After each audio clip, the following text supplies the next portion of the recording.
Welcome. Today I'll show you how to allow direct messages from members of other servers on Discord. A quick update that can save you from missing important messages while you're exploring communities.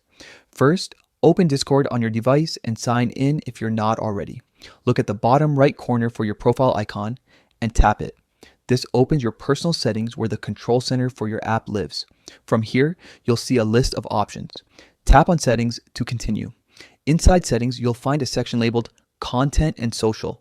It houses the privacy and messaging options that affect how you interact across servers. Scroll down a little until you reach Server Settings. This is where Discord connects your experience across communities. In this area, you'll find the toggle that controls direct messages from people outside your current server. Look for direct messages and turn it on. When you enable this, Discord will allow direct messages from members of other servers as long as they aren't blocked or restricted by other privacy settings. After you toggle direct messages on, you'll typically be asked to confirm your choice.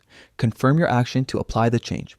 If your account has additional privacy layers or parental controls, you might see prompts asking you to review those as well.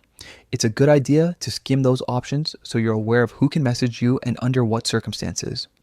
With direct messages from other servers enabled, you'll start receiving messages from users outside your current servers. If you want a little more control, you can also adjust who can DM you in general or set up message controls for specific servers later on.